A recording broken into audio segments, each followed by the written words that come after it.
makes me wanna holler, go away. I need more peace and hope and love. Where do I find it in this crazy old world? I need strategies, strategies for living radio. Your dose of radio rehab. Strategies for living radio.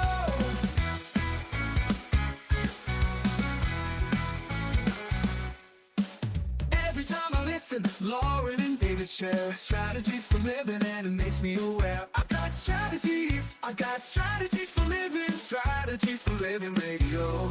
Your dose of radio rehab. Strategies for living radio.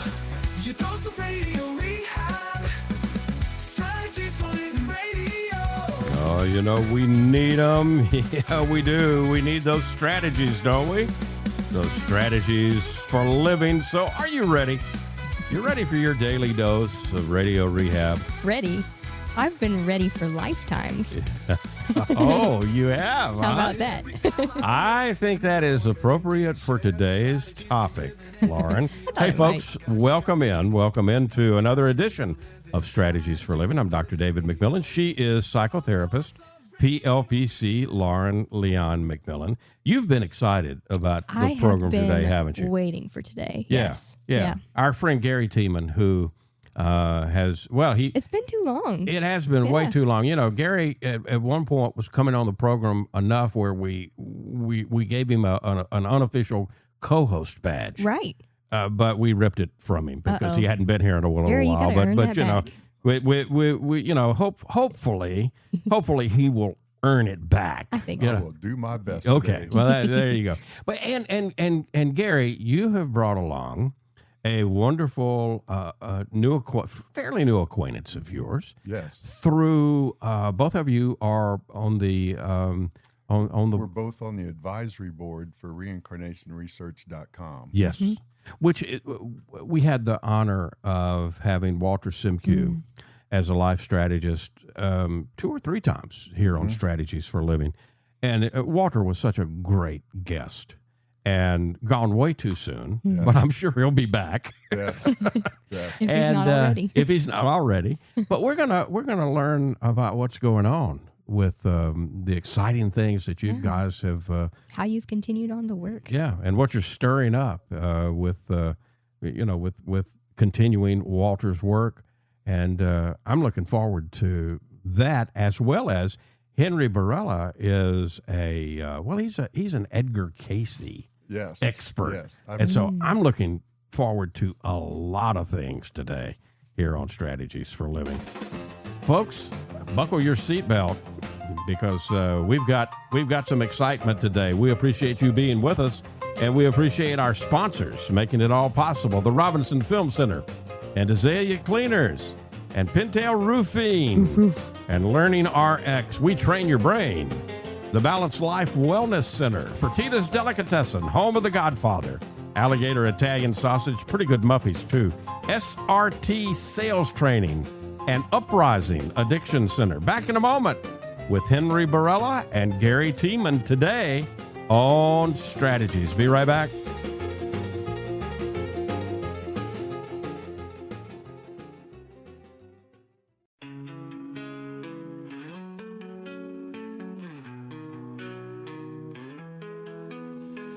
Tune in daily, find the light.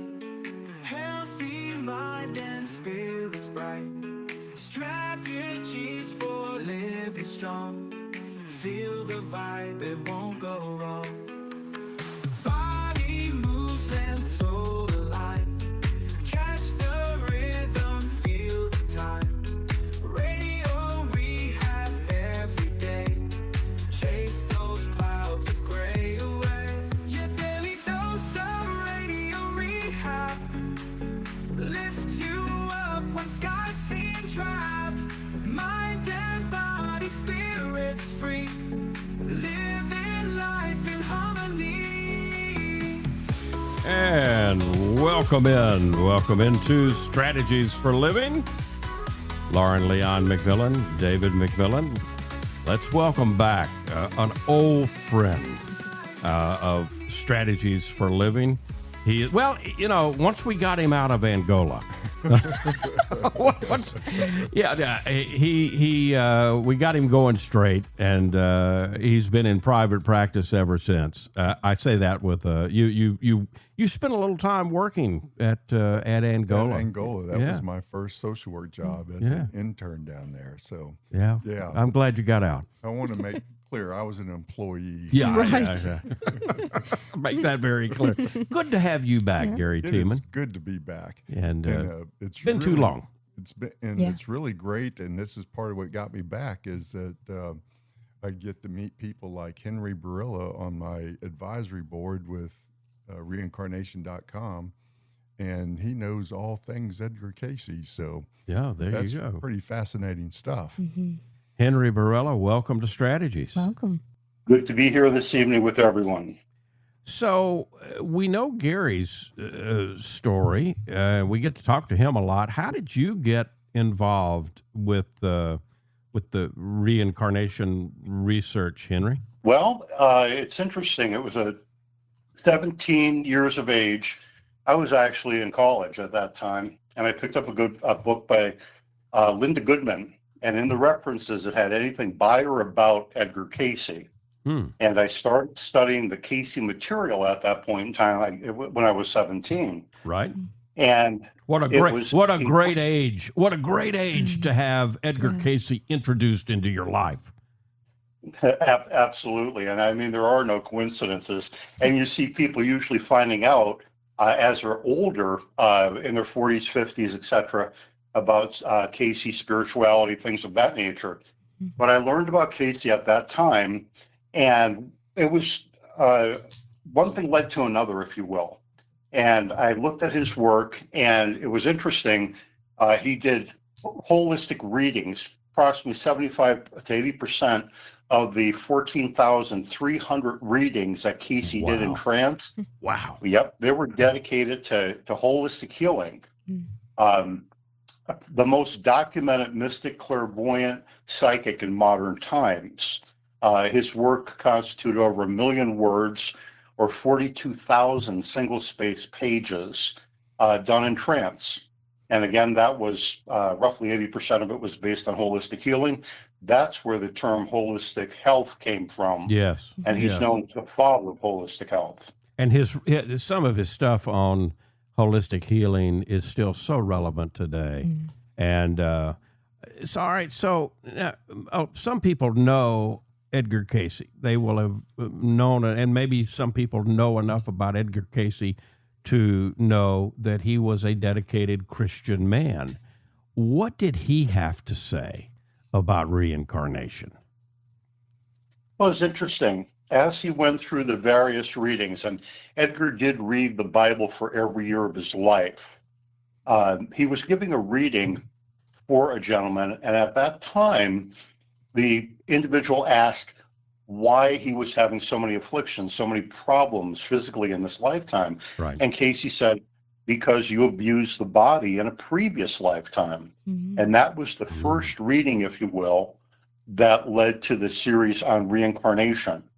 Upon coming out of trance, he had much difficulty dealing with that, being that he was a Sunday school teacher, being of his background, if you will, yes, in the church. And it was very foreign to him.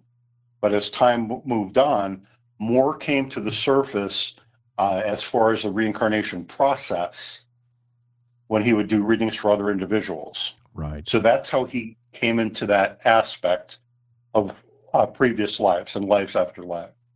If people want more info or more on Edgar Cayce, a good place to go would be edgarcayce.org. What's the main thing then that connected you to Walter Semkiw and his work in reincarnation? Well, it was interesting. Some 15 years ago, Walter reached out to me because of my background with the Cayce material. Up here in Pennsylvania, I'm the representative for the organization, and I've given over 400 talks on the material itself. So we chatted. He told me about his objectives. what he wanted to expand on, the information and the Cayce material would be most helpful. And ultimately, we have the chance to meet and discuss the future, if you will. And in turn, we have a group of people around the country that are really focused on his work right now. And it was a very smooth transition. It's almost like we were being led to meet up with him and spend time with him. Yeah, yeah. So his site, his original site, was reincarnationresearch.com. Now that site is going to continue. You'll be able to continue, but you guys, you and Gary and several other people, including Kevin Ryerson, are part of a group that when Walter was living, you guys were an advisory council, Right. To Walter, Dr. Semkiw, and now you are. There's some exciting things going on. Yes. Because reincarnation research is morphing, if you will, into Reincarnation.info. And tell us a little bit about that, guys. It's, Walter put together such a huge amount of wonderful data. We couldn't just let that go to the wayside. No. Oh my goodness, Yeah. no! It's massive. And so, we've been meeting, how many years now, Henry? Has it been about 3? Yes, we've been meeting approximately 3 years, correct. Yeah. Trying to just preserve what Walter is doing and to extend his work. And it's been some exciting stuff that we're starting to see some of the productivity of that. It's coming together finally. Yeah, you guys have your hands full because Walter was quite a worker. Prolific. Of course, he was a practicing physician. Stayed a practicing physician. All the reincarnation stuff he did in addition to that. Yes. But you guys have your hands full because Walter, there was very little warm up to know that Walter was not going to be with us anymore. He left us way too early And pretty suddenly, huh? unexpectedly. Yeah. So we have to continue this work, and not just for Walter, but just the fact that reincarnation research and the data that we have has so many implications and is so much a part of, for us sitting here, the psychotherapist. Right. Yeah, It's so relevant. Right. absolutely. Right. It's a treasure trove of information for everyone. Including lately, one of the things we've done is Carol Bowman, who you know. Yes, I've interviewed. She's been a life strategist. Yeah. Yes, and so she's retiring, and so we're taking on some of preserving her work as well. Oh wow. Yeah. Wow. Yeah. So, what is the main thing, Henry? And I'll ask you and Gary both, because both of you are busy in addition to this work, just like Walter was. Mm-hmm. What keeps you, Henry? What keeps you moving? What keeps you going in service to, making sure that Reincarnation.info has all of the same information that Reincarnationresearch.com had and continues? What's your main driving force? Well, it comes down to people. And in my background, I've literally sat with over 10,000 individuals and worked with them. I'm retired at this point in time, but looking at people as far as their everyday efforts, the struggles that they go through, what is occurring in their life, loss of family members and friends, the reincarnation process, and as we know it, explains much of the aspects of life of what people are experiencing. Mm-hmm. And people talk about, they say, well, that's karma, that's caused by this aspect. Not necessarily so. It's that we're trying to make advancements, soul advancements, if you will. we take on these different challenges. Mm-hmm. And this is almost the proving ground, if you will, being incarnate in the earth Yes. and helping people to identify and realize that this is a process really drives us. That's what it is. Yeah. And it's a matter of eliminating fear, eliminating, the death process, if you will. And Edgar Cayce went into tremendous information as far as passing over transition.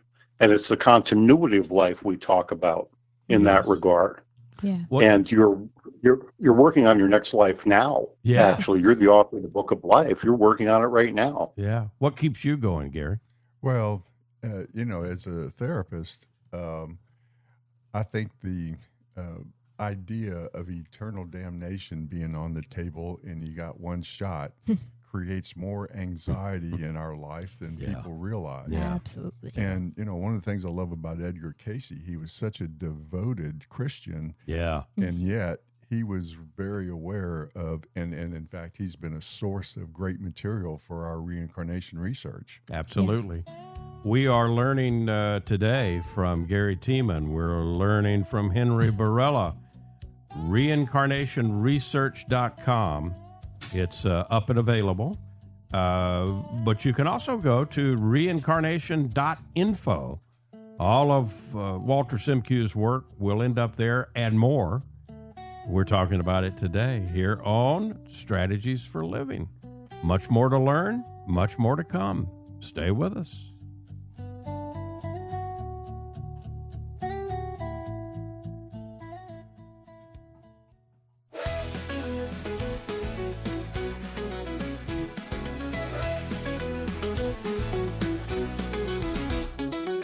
Facing the same old problems day to day makes you wanna holler, get away. Looking for the road that'll get me there. Looking for hope and peace to spare. Looking for strategies for living radio. Your dose of radio rehab. Strategies for living radio. And welcome back. Welcome back into Strategies for Living Radio. Lauren Leon McMillian. I noticed you've got your seatbelt on over there. Oh, always. Strapped in, yeah. huh? Especially for these guys. Yeah. Well, Seatbelt strap, but mine wide open. there you How go. about that? There you go. Gary Tiemann, Henry Bieryla, our life strategist today. Reincarnationresearch.com. If you have not visited that site, it is a treasure trove. Mm-hmm. And it's still up and running. All the information is in it. It will. They're constructing right now a brand new site. Everything is going to come over to Reincarnation.info, but you'll still be able to go to Reincarnationresearch.com. It will become a kind of a memorial site, if you will, to Walter Semkiw and his wonderful work. It's our mission to spread as much of his information as we possibly can. And so, we're going to utilize what we can to do that. You know, Henry, we're down here in the South, and we're all wrapped up because it is it's freezing. It's doggone near freezing down here. We're in the 50s. Right. Gary's got this big coat on. You probably can't relate to anything like that with the change of seasons, can you? I think we got you beat up here in the 20s and winds of 40 miles an hour and an inch of snow. We know a little bit about change of seasons up here in the Pocono Mountains in Pennsylvania, that's for sure. Yeah. Yeah. But I'll tell you what, nature and reincarnation, Edgar Cayce talked about it, and it's almost as if one and the same, and how nature is illustrating to us the process of reincarnation. Cayce, spelled Cayce for your listeners that want to look up his information. He did one of his readings, and the reading number was 938-1. You could Google this and look it up. But just to paraphrase what he said that life and its expressions are one. Each solar entity will and does return or cycle, as does nature and its manifestations about man, thus leaving or making or presenting, as it were, those infallible, indelible truths that life is continuous. Consider nature now, what we're seeing, the changing seasons, and symbolizes different stages of life, if you will. Let's look at trees, for example. The spring and the summer is a growth period, if you will. The fall is shedding of the leaves, and of course, in the winter, the tree goes quiet. Right. It's mirroring the human life stages that we all go through. It's the ultimate metaphor, if you will, of what we experience here on Earth.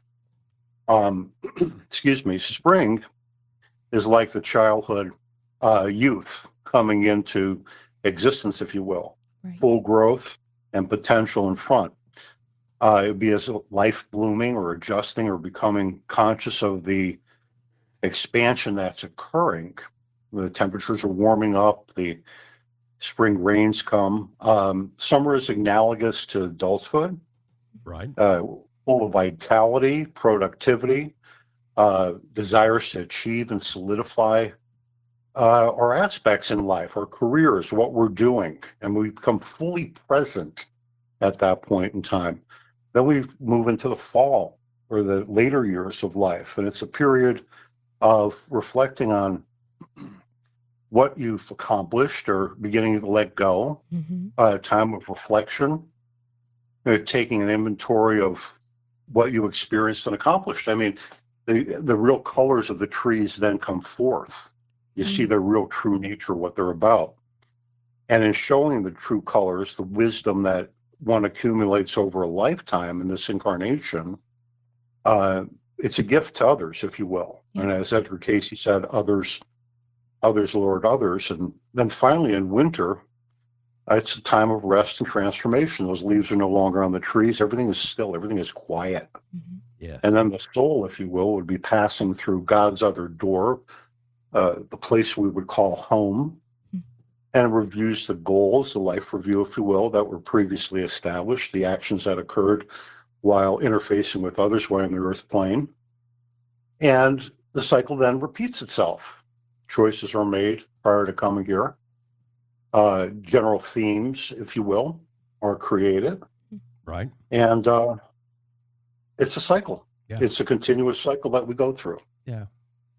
It occurs to me that the vast majority of the world believes in reincarnation, but we don't in the West. Yet. And I think that's changing. But what's that? I'll throw this out to either one of you, Gary or Henry. What's that about? Why the difference between the West and the rest of the world? You've heard me talk before about Emperor Justinian, and he was the one that finally, if you want to say it that way, was the one that arranged to have the church back in the 500s. He was successful in getting reincarnation voted out of Christianity, had it redacted and outlawed. And they subsequently they tried to remove most all of it. I don't think they caught all There's of a few it. places. There's in a few there. places. Yeah. I'm thinking of that place where Jesus is talking to his some of his guys, and he asks a question: "Who do people say that I am?" Yes. And one of them says, "Well, maybe Elijah or one of the prophets." And I'll encourage anyone reading the Bible about Christ and his life to keep some perspective and look for those clues that are still there about he's referring to reincarnation. yeah, And a phrase that I came across just recently that I like, that what Henry was saying just a minute ago fits us very well.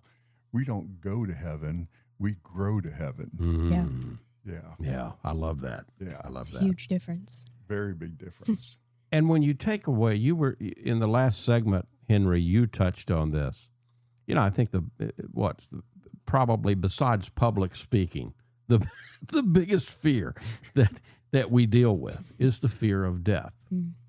And if you take that off of the table, man, life begins to look very different, doesn't it, Henry?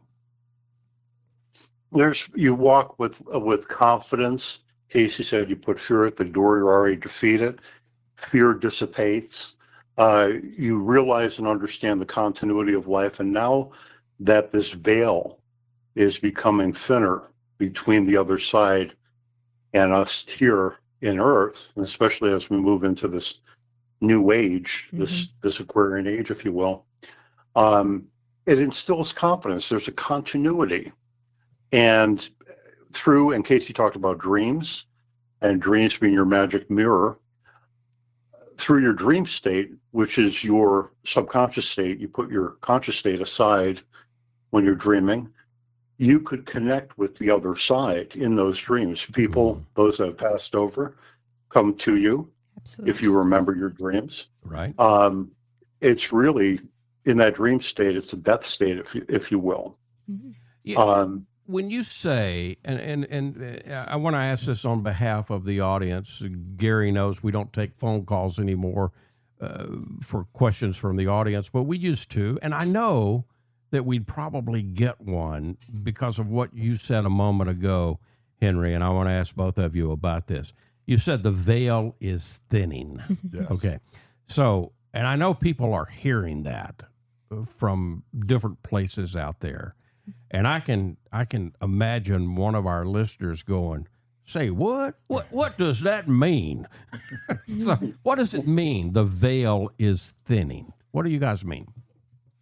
One of the things that I look at and I think applies to what we're talking about here is, not only are we, dealing with spirituality and religion. Primarily, I think about Buddhism and the Dalai Lama and what he's been able to teach us about this stuff. Yeah.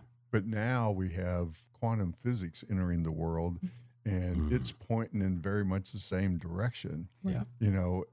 For the first time, you have spirituality and science even agreeing on and seeing things. You may not call it the same thing. Yeah. But it's apparently the same phenomenon. But they're seeing similar things. And, I remember, and she's deceased now, but Candace Pert, a famous researcher and pharmacologist. Yes. I think she discovered the opiate receptor. Yeah. Yeah. Anyway, but, she made a big deal out of when you have something, in your science pointing in one direction, but then you have something coming from a different direction and it's pointing in the same way, a scientist has to pay attention to that. Yes. Yeah. Absolutely. Absolutely. Anything to add to the veil thinning, Henry, for you?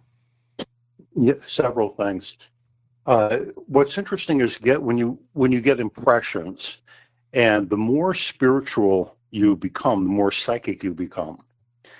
And if you pay attention to those feelings that you receive throughout the day, or when you're quiet, be still, know that I am God. That's meditation. Prayer would be asking, supplication, and then application of the two would create that three-legged stool. Mm-hmm. So it's a matter of listening to your inner being and the messages that come to you. As I said, the veil becoming thinner are becoming stronger and stronger. I'll give you, for instance, one of the cases that we have now, Pope Leo. Leo the 13th and Leo the 14th. I was passing by the television when the voting was taking place in Rome for the new Pope. Right. And I looked at the screen upon the selection of Leo the 14th, and I said, geez, he was Pope before. Same guy. Yep. Whoa. Yep. Well, that should make some people scratch their head. We're with Henry Bieryla. We're with Gary Tiemann today here on Strategies for Living. Reincarnationresearch.com. Reincarnation.info. We've got more. Stay with us. More strategies coming back with Henry and Gary today. We all have have problems every day. We all need help along the way. We need strategies, strategies, strategies for living radio. And welcome back. Welcome back into Strategies for Living. Lauren Leon McMillian, learning a thing or two over there, aren't you? Always. Yeah. Gary Tiemann, Henry Bieryla from Reincarnation.research.com. It's becoming Reincarnation.info. That's the wonderful work of Walter Semkiw that Gary and Henry and a number of people are continuing. Okay, so Henry, I got to follow up to the last session. So, all right, so you're saying you when you realized immediately when you saw the election of Pope Leo, our current Pope, he's Leo the 14th, and you said, well, that guy's been Pope before. You did a little research and found out he was Leo the 13th. What's the deal? Did he not finish his business, or what's the deal here? That's a really good question. And that's the interesting part about reincarnation. We get to choose what we want to do. We take into consideration any karmic aspects, how you want to advance your soul, the parents, the environment, general themes, what you want to accomplish. As far as he was concerned, as I said, I was just passing by the TV. I looked and I said, geez, he was Pope before. And then talked to one of my counterparts, Chuck McMurray. And we started looking up pictures of previous popes and comparing the physiognomy of the face. And this is the first line, if you will, when we started doing research on different cases. The physiognomy was matching in the 92 percentile, if you will, from 13th to 14th. Mm-hmm.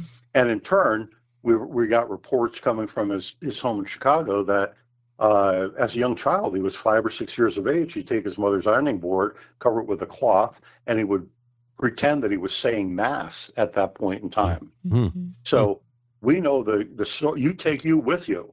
Yeah. The soul carries that energy with it. And at that young of age, he probably hadn't forgotten completely. Is that part of? And he didn't know the information in history about all of that, so it had to come from him. Yeah. Yeah. So, this is fascinating, and Henry, you just brought up another, this has always been a fascinating aspect to me when I visit reincarnationresearch.com, soon to be reincarnation.info. You put up pictures, and Walter started this, and kind of a brilliant idea that I guess Walter came up with, if you want to see who was John Legend in a previous lifetime, right? I'm just picking him. And you look at the facial features, and you see the picture of who that is, and then you see the picture up, right side up, but then it's also upside down. So that's fascinating to me. I think it's also fascinating. We've been talking about this new member on our advisory board that's helping us out so much. And it just happens that he's expert in building facial recognition systems. Oh, wow. So isn't that interesting how that shows up at this time when we're trying to expand on this? Yeah, I think Henry said no coincidence. Yeah. Yeah. Yeah. And your John Legend example, very interesting. And looking at his talent, he was actually up here in northeastern Pennsylvania in Scranton, and he was the choir director at a local church for 15 years. Wow.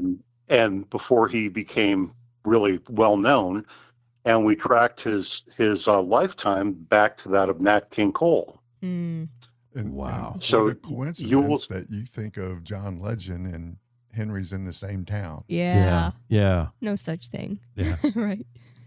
Yeah, exactly. And when you look at these pictures on the website, on Reincarnation Research, cover political figures, legal, those that might be actors, so many different people. There's actually, I think, 300, Gary, I think there's 325 cases we have on that site, and they're categorized under their occupations or accomplishments, things of that nature. And you'll see anyone from Barack Obama to Steve Jobs to Matthew McConaughey to Laurel and Hardy to Anne Frank, who was one of our main cases that we worked with for many years, Right. one of Walter's favorites. Yep. Just a treasure trove of information. And soon, I understand, a little birdie told me that there will be a new and improved search factor for, it'll be much easier to search for cases in Reincarnation.info. Even with the idea that we can make it, our ambition is to try and make it into a self-service kind of thing where you can engage it yourself and start tracking down things Oh, wow. on your own. So almost in the same way that we would do genealogical research. Yes, yes. You're that's kind of what I'm gathering here, that you'll be able to do your own research. And using Chuck's facial recognition strategies and abilities, and with AI, you can look through history for faces that match. Ooh. Wow. Wow. Yeah, that's the idea It's a game that changer. we're working on right now. What is the main thing that you tell people, Henry, when they say reincarnation? Why in the world are you messing with that? What do you tell them? What's your pat answer there? Well, that's a very interesting question. And with my exposure to people over the years and all the people that I've worked with, as you discover the process of reincarnation, the principles of it, the purpose of it, if it was a once and done situation, who's making these determinations that one person should be impoverished, another person should have the greatest of riches, another one an all-American athlete, and another one we could find to a wheelchair? Okay? It's the soul's higher self with the desire to come in and work through those previous chapters in the book of life and then set the stage for the future. You have souls that come in that bring out compassion in others. You have souls that come in that make people aware more of their surroundings and how they're impacting people. There's so many aspects of it. A chronic illness might be interpreted as karma, as a result of past actions, nudging a person towards empathy, patience, or resilience. Mental health struggles could signify unresolved issues from previous lives that need addressing. That is so elegant. That's the word that I'm going to use. That's elegant. Folks, you gotta you gotta visit reincarnationresearch.com, reincarnation.info. Gary Tiemann, Henry Bieryla with us today. Guys, y'all are going to have to come back. We're going to have to do more on this, okay? And we will be back here on Strategies for Living with a quick wrap up today with Gary Tiemann, Henry Bieryla on Strategies. Be right back.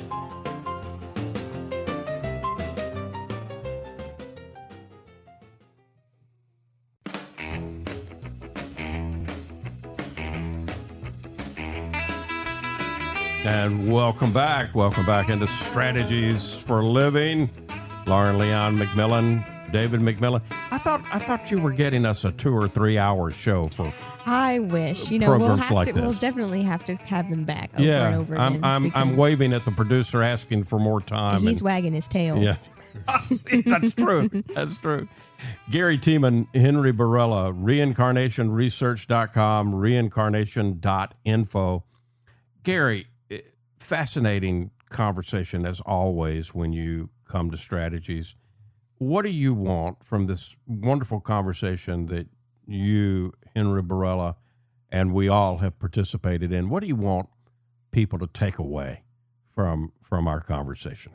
Well, one of the things that dawns on me sitting in here with two other social scientists that we are scientists. And in science, when you have data, when you have evidence, you don't ignore it. You have to look at it, and you have to try and figure out what is this trying to tell us. Yeah.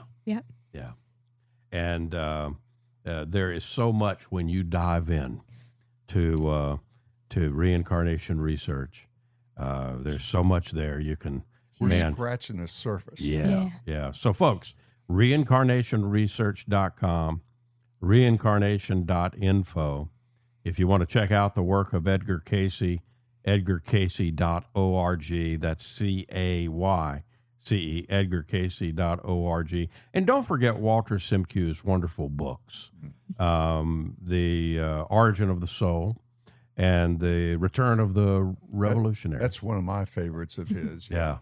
So, Gary, Henry, thank you so much for being a part of Strategies, and we'll look forward to the next time. Thank you for your work. Thank you for being a part of Strategies.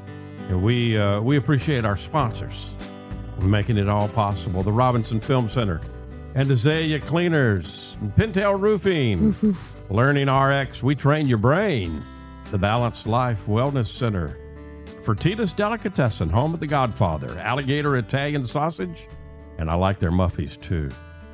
SRT Sales Training, go see my friend Scott Tarkowski, and Uprising Addiction Center. If today were the last day of your life, you only had one more phone call to make, who would you call? What would you say? And why are you waiting? Make the call. For Gary Tiemann, for Henry Bieryla, for Lauren Leon McMillian, I'm David McMillian.